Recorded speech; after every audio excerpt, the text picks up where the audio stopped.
Hello friends, welcome back Spain news channel நண்பர்களே. விஜய் முதல்வராக பதவியேற்ற நிகழ்ச்சியில் அவரது குழந்தைகள் பங்கேற்காதது இணையதளத்தில் விவாதமாக வெடித்தது. அதை நாமளே நிறைய பார்த்துருந்தோம். இதற்கிடையே முன்பு ஒரு முறை விஜய் தனது மகன் சஞ்சய் குறித்து பேசிய வீடியோ தான் தற்போது இணையதள ட்ரெண்ட் ஆகி வருகிறது. அதில் சஞ்சய் நடிகராக வேண்டும் என்பதே தனது விருப்பம் என்று, இருப்பினும் அதை கட்டாயப்படுத்த மாட்டேன் என விஜய் கூறியிருக்கிறார். மேலும் தனது தந்தை எஸ்சிசி குறித்தும் சில நெகிழ்ச்சி கருத்துக்களை அவர் கூறியிருந்தார். ஆக்சுவலி தமிழக அரசியலில் விஜய் தமிழகத்தின் முதலமைச்சராக பதவியேற்று ஒரு புதிய வரலாற்று பக்கத்தை தொடங்கியிருக்கிறாரு. அவருடைய தமிழக வெற்றி கழகம் தனிப்பெரும் கட்சியாக உருவெடுத்துள்ள நிலையில் கூட்டணி கட்சிகள் ஆதரவோடு அவர் ஆட்சியை அமைத்தார். தமிழகத்தின் புதிய முதலமைச்சராக ஞாயிற்றுக்கிழமை விஜய் பதவியேற்றிருந்தார் என்பது குறிப்பிடத்தக்கது. ஆனால் இந்த தருணத்தில் அவரது மனைவி சங்கீதா, மகன் சஞ்சய் மற்றும் மகள் திவ்யா ஆகியோர் பங்கேற்காதது விவாதத்தை ஏற்படுத்தியது. ஏற்கனவே செங்கல்பட்டு குடும்ப நீதிமன்றத்தில் சங்கீதா விவாகரத்து கோரி மனு தாக்கல் செய்துள்ளார். இதனால் அவர் வரமாட்டார் என்பது அனைவருக்கும் தெரிந்ததே. ஆனால் விஜயின் குழந்தைகளும் வராதது மேலும் விவாதத்தை கிளப்பியது. இதற்கிடையே விஜய் தனது மகன் குறித்து முன்பு பேசிய வீடியோ ஒன்று இணையத்தில் தற்போது ட்ரெண்டாகி வருது. அரசியல் வருவதற்கு முன்பு 2022 பீஸ்ட் பட ப்ரமோஷன் போது இயக்குனர் நெல்சனோடு நடந்த நேர்காணலில் தனது மகன் சஞ்சயின் எதிர்காலம் குறித்து விஜய் மனம் திறந்திருந்தார். சஞ்சய் நடிகராக வேண்டும் என்பதே தனது விருப்பம் என்றும், இருப்பினும் அதை கட்டாயப்படுத்த மாட்டேன் என விஜய் கூறியிருந்தார். அவர் மேலும், அவன் நடிகராக வேண்டும் என்று நான் ஒருபோதும் கட்டாயப்படுத்த மாட்டேன். அவன் என்னவாக போகிறான் என்பது அவனது விருப்பம். பல இயக்குநர்கள் சஞ்சயை அறிமுகப்படுத்த என்னை தொடர்பு கொண்டனர். ஆனால் சஞ்சய் இப்போதைக்கு தன்னை தொந்தரவு செய்ய வேண்டாம் என்றும், இன்னும் சில ஆண்டுகள் அவகாசம் தேவை என்றும் கூறிவிட்டான். பிள்ளைகளுக்கு தங்களுடைய பாதையை தேர்ந்தெடுக்க முழு சுதந்திரம் அளிக்க வேண்டும் என்பதுதான் என் கொள்கை. ஸோ இது விஜய் தெரிவித்திருந்த வீடியோ தற்போது சமூக வலைத்தளங்களில் வெளியாகி, ஸோ அப்போ இதுக்கு கூட அவர் கட்டாயப்படுத்தாமல் இருந்ததுக்கு காரணம் இதுதாங்கிற மாதிரி நிறைய பேர் அவரை புகழ்ந்து பேசுகிறாங்க. ஏன்னா அவங்க மகன் வராதது கேள்விக்குறியாக இருந்ததில் இப்போ இந்த வீடியோ ட்ரெண்ட் ஆகும்போது அவங்க சொன்னது நல்லா தெரியுது. சுதந்திரம் ஒவ்வொருத்தருக்கும் தனித்தனிங்கிறத அவங்க மகனுக்கும் அவங்க விட்டிருக்கிறது இதன் மூலயமா தெரிய வருது. ஸோ இது விஜயுடைய பெருந்தன்மை காட்டுவதாக நிறைய பேர் இந்த வீடியோவை ட்ரெண்ட் ஆக்கிட்டு இருக்காங்க. அதே போல் தனது தந்தை எஸ்.ஏ. சந்திரசேகரோடு ஏற்பட்ட மோதல் குறித்தும் அந்த நேர்காணலில் விஜய் குறிப்பிட்டிருந்தார். விஜயின் அனுமதியின்றி அவரது ரசிகர் மன்றத்தை அரசியல் கட்சியாக மாற்ற எஸ்ஏசி முயன்ற போது அதற்கும் எனக்கும் எந்த சம்மந்தமும் இல்லை என விஜய் பொது அறிக்கை விட்டது பெரிய பரபரப்பை ஏற்படுத்தியது. ஆனாலும் தனது தந்தை மீதான மரியாதையை அவர் கைவிடவில்லை. அவர் மேலும் ஒரு அழகான மரத்தின் பூக்களை நாம் ரசிக்கிறோம், ஆனால் அந்த வேர்களின் உழைப்பை நாம் கவனிப்பதில்லை. அப்பாக்களும் அப்படித்தான். ஒவ்வொரு குடும்பத்தின் வேர்கள் அவர்கள். நம் மகன்களாக இருக்கும்போது அது புரியாது, நம் அப்பாவாக மாறும்போது தான் அது புரியும். ஸோ கடவுளுக்கும் அப்பாவுக்கும் உள்ள ஒரே வித்தியாசம், கடவுளை நம்மால் பார்க்க முடியாது, அப்பாவை நேரில் பார்க்க முடியும் என எமோஷ்னலாக பேசியிருந்தார் விஜய். அரசியலுக்கு வந்த பிறகும் கூட விஜய் தனது பெற்றோரை மறக்கவில்லை. கட்சியின் முதல் பொதுக்கூட்டத்தில் தனது பெற்றோரிடம் ஆசி பெற்றார். தேர்தல் முடிவுகள் வெளியானவுடன் கூட விஜய் நேராக அடையாறு சென்று தனது பெற்றோரை தான் சந்தித்திருந்தார். அதெல்லாம் வீடியோவில் வெளியாச்சு, அதை எல்லாமே பார்த்துருந்தோம். ஸோ இதை குறித்து உங்களுடைய கருத்து என்னங்கிறத கமெண்ட் பண்ணுங்கள்.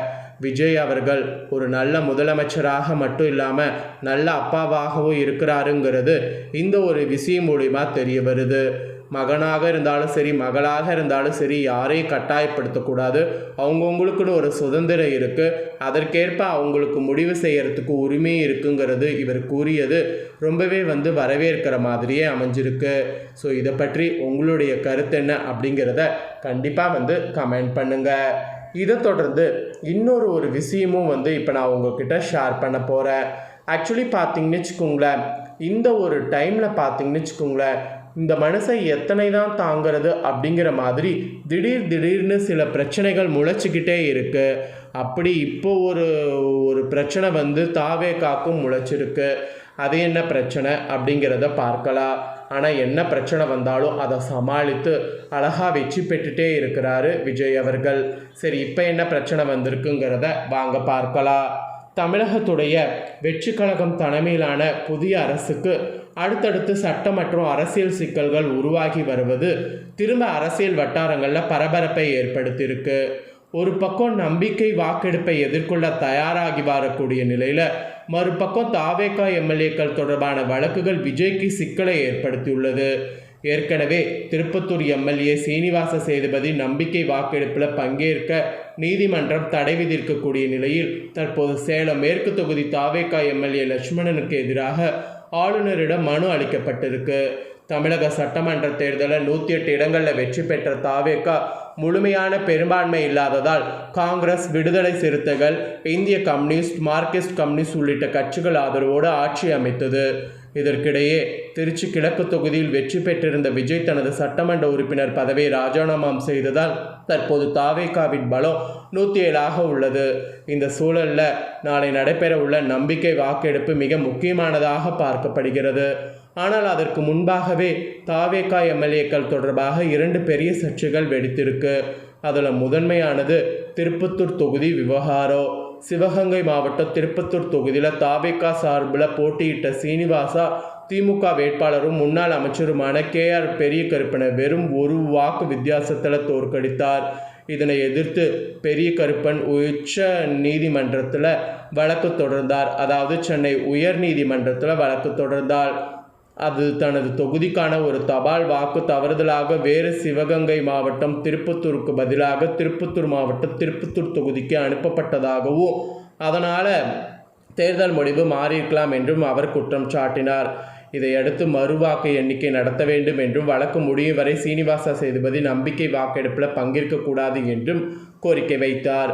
இந்த வழக்கை விசாரித்த நீதிமன்றம் இடைக்கால உத்தரவாக நம்பிக்கை வாக்கெடுப்பில் சீனிவாச சேதுபதி பங்கேற்க தடை விதித்துள்ளது. மேலும் வாக்கு எண்ணிக்கை தொடர்பான அனைத்து ஆவணங்களையும் பாதுகாப்பாக வைத்திருக்க தேர்தல் அதிகாரிகளுக்கு உத்தரவிடப்பட்டது. ஒரே ஒரு வாக்கு கூட அரசின் நிலையை தீர்மானிக்கும் சூழலில் நீதிமன்றம் கவனமாக அணுக வேண்டிய அவசியம் இருப்பதாகவும் நீதிபதிகள் கருத்து தெரிவித்திருந்தனர். இதற்கிடையே சேலம் மேற்கு தொகுதியில் வெற்றி பெற்ற தாவேக எம்எல்ஏ லட்சுமணனுக்கு எதிராகவும் ஒரு புதிய புகார் எழுந்திருக்கு. அவர் தனது வேட்பு மனுவில் முக்கிய தகவல்களை மறைத்துள்ளதாக ஆளுநரிடம் மனு அளிக்கப்பட்டது. சுயாட்சி வேட்பாளரான மனோகர் அளித்துள்ள புகாரில் காவல் ஆய்வாளராக பணியாற்றிய காலத்தில் லஞ்ச வழக்கில் சிக்கி பணி நீக்கம் செய்யப்பட்ட விவகாரத்தை லட்சுமணன் வேட்பு மனுவில் குறிப்பிடப்படவில்லை என்று குற்றம் சாட்டப்பட்டுள்ளது. இதனால் அவரை சட்டமன்ற உறுப்பினர் பதவியிலிருந்து தகுதி நீக்கம் செய்ய வேண்டும் என்று கூறப்பட்டுள்ளது. இந்த 2 விவகாரங்களும் தற்போது தாவேக அரசுக்கு புதிய தலைவலியாக மாறியிருக்கு. குறிப்பாக நம்பிக்கை வாக்கெடுப்புக்கு முன்பாகவே இந்த பிரச்சனைகள் எழுந்திருப்பது அரசியல் பரபரப்பை அதிகரிக்கிறது. ஒரு புறம் பெரும்பான்மை நிரூபிக்க வேண்டிய அழுத்தம், மறுபுறம் நீதிமன்ற வழக்குகள் மற்றும் தகுதி நீக்க கோரிக்கைகள் என தாவேக அரசு முதல் வாரத்திலே கடுமையான அரசியல் சோதனைகளை சந்தித்து வருது. ஸோ இதில் என்ன நடக்கும் அப்படிங்கிறது பொறுத்திருந்து தான் பார்க்கணும். ஸோ இந்த வீடியோ தான் சமூக வலைத்தளங்களில் வெளியாகிருக்கு. இதை உங்கள் ஃப்ரெண்ட்ஸ் ஃபேமிலிக்கும் ஷேர் பண்ணுங்கள். புதிய நியூஸை தெரிந்து கொள்ள சேனலை சப்ஸ்கிரைப் பண்ணுங்கள். நன்றி.